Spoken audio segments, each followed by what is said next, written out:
Bonjour à tous, aujourd'hui nouvelle vidéo, non pas réparation cette fois-ci, mais comparaison. L'idée de cette vidéo c'est de comparer sur divers plans deux modèles bien connus, donc à savoir la Kugoo M4 Pro, une trottinette que j'ai d'ailleurs récupérée abandonnée, que j'ai réparée à 1 euro, véridique. Voilà, je vous invite à aller voir là et même les vidéos dédiées où je vous explique toutes les étapes de la réparation précisément. Ça touchait la batterie, le moteur, etc. Plein de choses. Bref, aujourd'hui, elle est tout à fait fonctionnelle et opérationnelle. Et la Speedway 4, qui est en fait ma trottinette du quotidien, celle avec laquelle j'effectue donc tous mes trajets. Et vous allez comprendre pourquoi j'affectionne ce modèle. L'idée donc c'est comparer ces trottinettes parce que c'est des trottinettes avec des gabarits très proches. Également donc des roues en 10 pouces pour les deux. La Speedway 4 a un moteur 600 watts. La Kugoo M4 Pro a elle un moteur 500 watts. Donc c'est des moteurs avec des puissances assez proches. Et la différence entre les deux, ça va être la Kugoo M4 Pro qui est donc avec une batterie 48 volts et la Speedway 4 avec une batterie 52 volts, donc avec un élément en plus. L'une est en 13S et l'autre en 14S. L'idée c'est aussi de savoir est-ce que ça fait une réelle différence. C'est une question que je me suis posée et peut-être que je ne suis pas la seule. Est-ce que 48 volts ou 58 volts ça fait donc une réelle différence? Eh bien on va le savoir dans cette vidéo. Donc on va les comparer avec plusieurs critères. Déjà des critères performance, comme vous allez voir, je vais tester ces deux trottinettes et on va les comparer en accélération sur 50 mètres. Combien de temps met chacune d'entre elles pour parcourir donc 50 mètres en départ arrêté, et ensuite en vitesse de pointe, quelle est pour chacune d'entre elles la vitesse maximale qu'elle peut atteindre. Je précise que évidemment c'est pour un poids de 85 kg qui est mon poids tout habillé, et je précise également que le test est effectué donc batterie pleine ou quasiment à 95% de charge. Voilà, pour avoir donc une vitesse maximale et une accélération maximale pour chacun de ces deux modèles. Les autres critères vont être bien sûr donc la praticité aussi au quotidien. Comparer ce qui peut les différencier l'une et l'autre et quels sont les points forts de l'une et les points forts de l'autre en termes pratiques. Voilà, pour des trajets au quotidien par exemple. Alors déjà, première caractéristique commune, c'est les amortisseurs. Comme vous pouvez voir, on est exactement sur le même type d'amortisseur à l'arrière, ainsi donc qu'à l'avant. Et c'est aussi un défaut commun, c'est que ce sont des amortisseurs assez rigides. Donc en termes d'amorti pour des bosses ou des défauts de route, c'est pas idéal, mais bon, ça fait le job quand même. On a des disques à l'avant et l'arrière, on fera un disque à l'avant et l'arrière, qui eux sont similaires, donc en termes de freinage, il n'y a pas tellement de différence. Maintenant, un gros point fort pour la Speedway 4, ça va être le garde-boue. Comme vous pouvez voir, il enveloppe parfaitement la roue, alors que la M4 Pro, c'est pas ça. Hein. Ça passe au-dessus, mais ça protège pas parfaitement. Pour l'avoir essayé aussi en conditions humides, on a des projections quand même qui se font. Voilà, c'est pas parfait en termes de protection, là où la Speedway 4 est nettement meilleure. On n'a rien qui s'échappe de la roue en termes de projection d'eau, donc ça c'est parfait. Un point fort maintenant pour la M4 Pro, ça va être la présence de cet afficheur de tension de batterie avec le système à clé. Voilà, c'est un plus, mais c'est quand même bien pratique, c'est une petite sécurité en plus d'avoir la clé, là où la Speedway 4 ne l'a pas, donc on a un allumage direct. Après la tension on peut quand même l'avoir sur l'écran, mais voilà. Après on va retrouver exactement les mêmes commodos, que ce soit pour les feux et les klaxons. D'ailleurs, donc à propos de Neumann à clé, c'est quelque chose qui peut aussi se rajouter sur la Speedway 4, mais bon, c'est pas d'origine. Après, quelque chose qui est en commun entre les deux, ça va être la possibilité de plier le guidon. Donc on a un système qui permet donc de rabattre le guidon pour les deux, et ça c'est bien pratique pour le rangement. Donc ça c'est un point fort aussi qu'ont ces deux trottinettes. En termes de petits gadgets que va avoir la Kugoo M4 Pro en plus, ça va être donc ces bandes lumineuses que n'a pas du coup la Speedway 4. Bon, c'est très gadget, hein. Moi personnellement je m'en passe très bien. Les deux sont bien équipés en termes de feux, des clignotants donc à l'arrière, des feux arrière, feux sur garde-boue, voilà, clignotant ici. Après on a pour chacune des deux un feu, voilà, à l'avant. Et la Speedway 4 a elle en plus des feux à l'avant au niveau du deck que n'a pas du coup la Kugoo M4 Pro. Maintenant, par rapport au pliage et au rangement de ces trottinettes, on a deux systèmes de pliage très différents. Donc là, on a une tirette pour pouvoir venir rabattre le guidon, la potence. Là, ça va être un peu différent. Le système de pliage est un peu plus complexe. Alors, on a une tirette qui permet de bloquer derrière une sorte de languette, ce qui rend la manœuvre plus difficile à mon goût. Maintenant, on n'a aucun jeu à cet endroit-là et ça, c'est chouette. Là, on va vite quand même avoir un petit peu de jeu qui va se créer dans ce système de pliage, alors qui est pas très gênant, mais c'est un petit peu désagréable quand même à l'utilisation. Donc voilà, il y a des inconvénients et des avantages aux deux systèmes. Les deux guidons sont bien sûr réglables en hauteur, exactement donc de la même manière. Et maintenant, une grosse différence entre les deux modèles, ça va être la longueur du deck. Comme vous pouvez le voir, on l'aperçoit bien, la Speedway M4, la Speedway 4 est nettement plus longue que la M4 Pro, ce qui est pour moi un avantage. Alors, c'est un avantage au quotidien, bon, non pas pour les trajets, voilà, mais si on a des éléments à transporter, par exemple, je cite un colis qu'on veut aller amener, déposer à la poste, et bien c'est toujours pratique de pouvoir déposer son colis sur la trottinette et avoir la place en fait pour mettre les pieds à l'arrière, chose qu'on ne peut pas faire vraiment sur la M4 Pro. Donc voilà, en termes pratiques, je trouve ça pas mal. Ça permet aussi ponctuellement, même si c'est pas très autorisé, d'avoir une deuxième personne, puisqu'il y a la place en fait d'avoir deux paires de pieds sur le deck. Donc de ce point de vue là, c'est aussi pratique.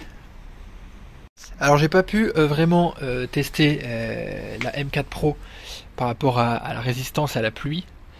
Je sais que la Speedway 4 je l'utilise en toutes conditions, même s'il pleut, et elle résiste très très bien.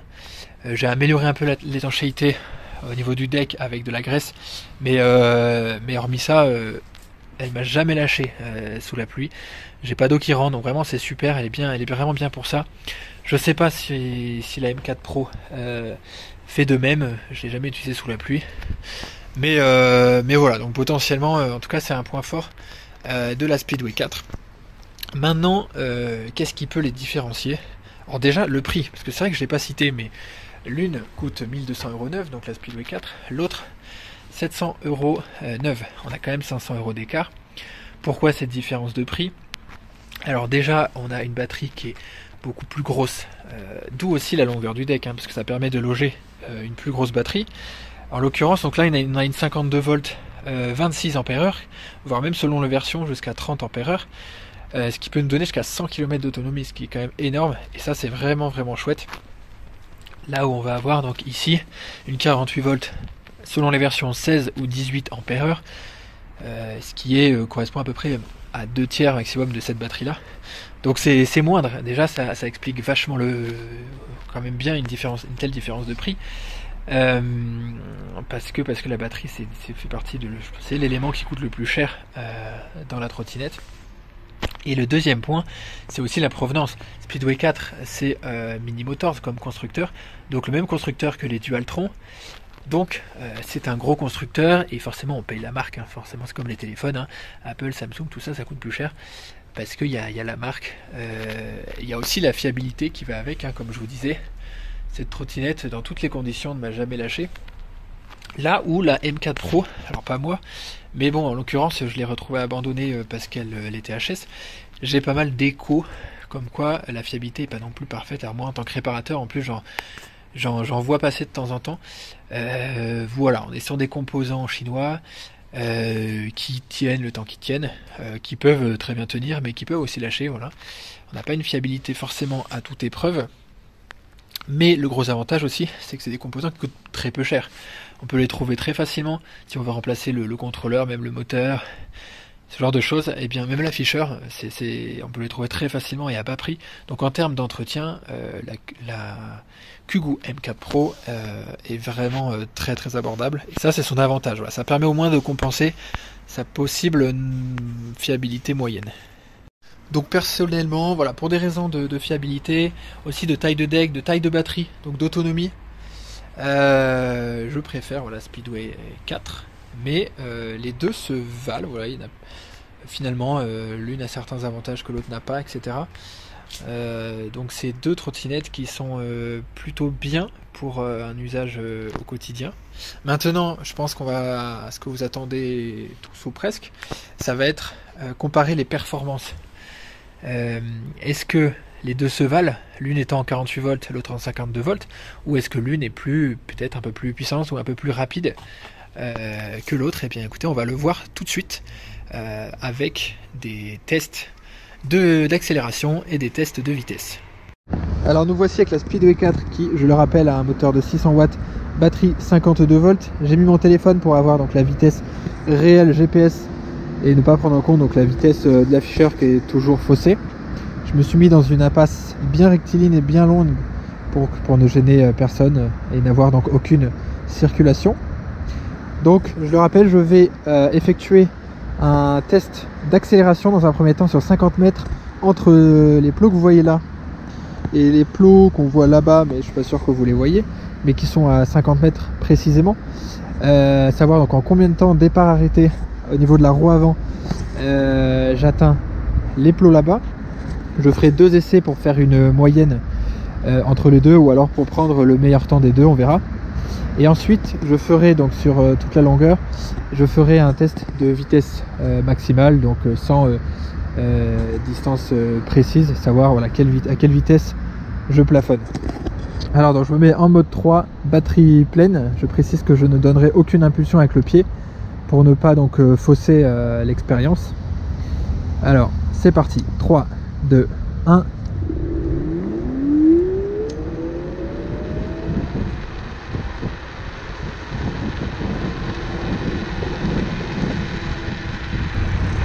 Ok, alors deuxième essai, 3, 2, 1.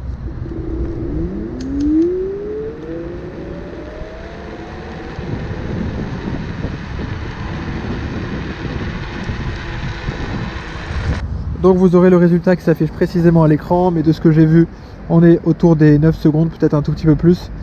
Et j'atteins une vitesse de 30 km/h au bout de 50 mètres du coup. Donc maintenant on va faire le test de vitesse maximum sur toute la longueur de la route.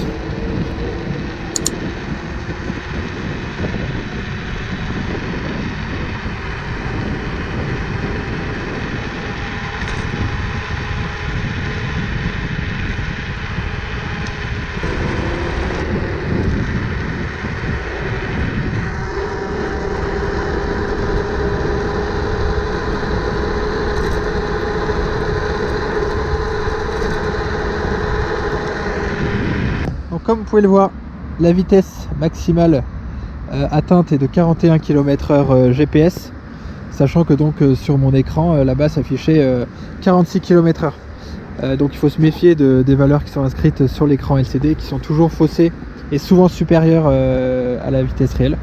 Donc voilà, donc la vitesse maximum est de 41 km/h. Je précise que je fais un poids de 80 kg, mais avec les équipements 85 kg. Donc cette vitesse sera certainement supérieure pour quelqu'un de plus léger et peut-être inférieure pour quelqu'un de plus lourd. Nous voici maintenant avec la Kugoo M4 Pro, donc 500 watts et 48 volts en batterie. Nous allons donc réaliser exactement les mêmes tests et voir ce que ça donne. Donc pareil, mode 3, batterie pleine, et je ne donne pas d'impulsion. 1, 2, 3.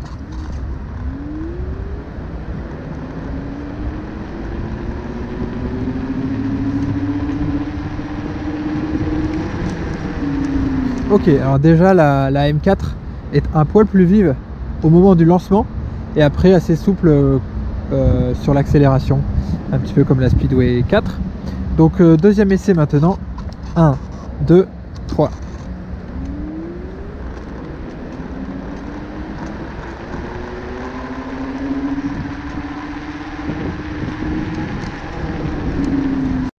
Ok, maintenant on va faire le test de vitesse. Donc pour l'accélération, vous avez le résultat qui s'est affiché à l'écran. Donc pareil, test de vitesse sur toute la longueur de l'impasse. Et j'ai pas de support téléphone sur le guidon cette fois-ci. Donc le téléphone est dans ma poche, mais ça revient au même.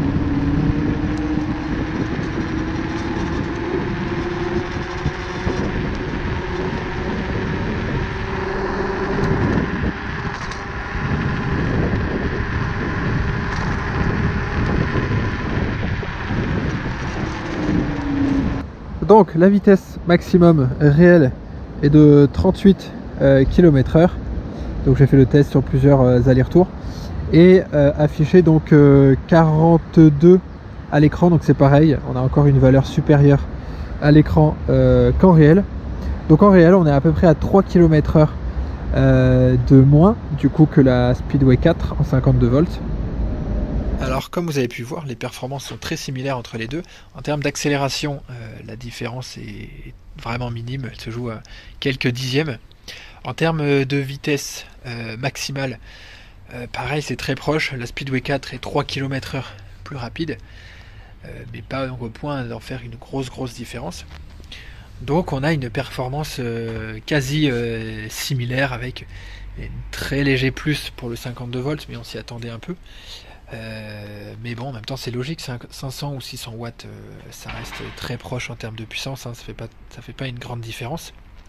Donc là-dessus, au moins, on a la réponse. D'ailleurs, petite différence entre les deux, comme vous avez peut-être pu voir, à l'accélération, en tout cas au moment de l'impulsion, la M4 Pro est légèrement plus vive, vraiment au tout début en fait, l'impulsion initiale, et ensuite l'accélération est souple, alors que la Speedway 4 est souple dès le début. Voilà, au moins on n'est pas surpris au moment d'accélérer. Je pense avoir fait le tour sur les comparaisons. Personnellement, j'ai une très légère préférence du coup pour la Speedway 4, raison pour laquelle c'est celle que j'utilise. Mais pour autant, c'est donc, comme on a vu, des trottinettes très similaires. Je vous laisse vous faire votre avis sur ces bases de comparaison là. Et puis n'hésitez pas donc à vous abonner si la vidéo vous a plu. N'hésitez pas à aller faire un tour sur ma chaîne pour tout plein de sujets, et en particulier réparation de tout type. Voilà, ça peut vous aider, donc n'hésitez pas à aller faire un tour, n'hésitez pas à mettre un j'aime sur la vidéo. Et puis moi je vous dis à très vite dans une nouvelle vidéo.